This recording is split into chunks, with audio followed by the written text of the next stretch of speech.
केड़े सुंदर ओडिशा मोर।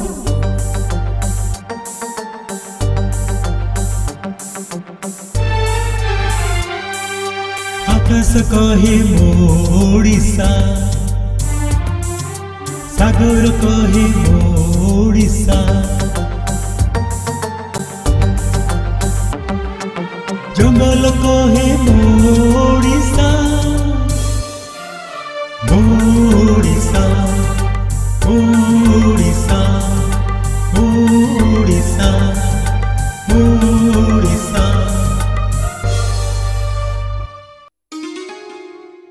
ब्रह्मपुर 40 किलोमीटर दूर रे भुवनेश्वर रास्ता रे छत्रपुर सदर महकुमा ठारू किछि बाट गला परे पड़े पुण्यतोया ऋषिकुल्या नदीर पोलो।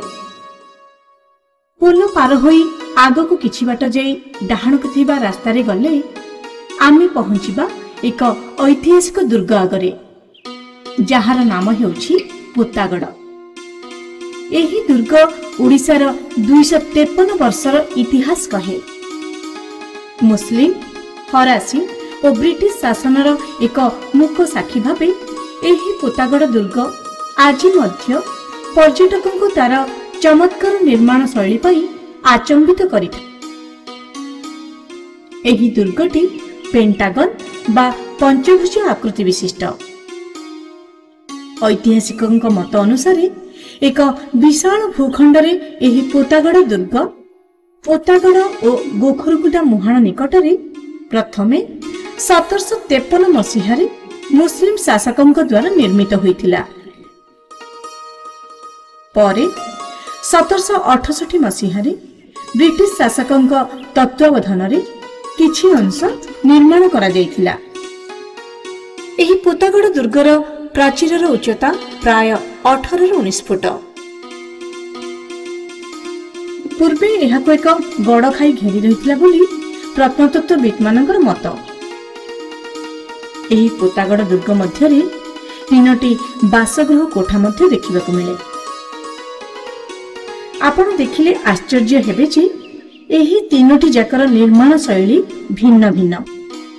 एहा मोहम्मदीय शैलीर गोल गंबुज आकृति, आयताकार स्तंभाकृति एवं त्रिभुजाकृति। एकदा गुलीगोला बारूदरे गच्छित एही दुर्ग भितर को प्रवेश कले अतीतर स्मृति को रोमंथन करी हुए एवं आपण को एहार निर्माण शैली निश्चय आश्चर्यचकित करिबो। ऋषिकुल्यार पूर्वपटरे 2टी गुप्त पथ रहिछि।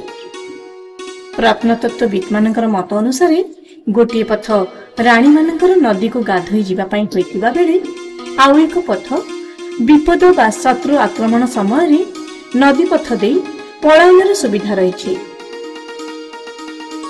एहा सहित दुर्गर 2टी आकर्षणीय द्वार मध्य रहिछि।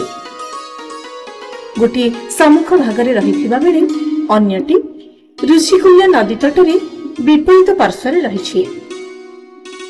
कुहा जाए 1818 मसीह गंजाम सदर महकुमा जेतेबेले ब्रह्मपुर थिला, गंजाम जिलापाल कार्यालय पोतागढ़ ही थिला। किंतु 1836 मसीह गंजाम जिलापाल कार्यालय छत्रपुर को घुंची आसीथिला। गवेषकों मतरे एही पोतागढ़ दुर्ग भितरे माटी तले मध्ययुगीय ओडिशार अनेक ऐतिहासिक सामग्री गच्छित होई रहिथिबार प्रमाण रहिछि। एथिरु आमको सेही समयर अर्थनैतिक, राजनैतिक, सामाजिक तथ्य जानिबार सुजोग मिले। केडे सुंदर ओडिशा मोर।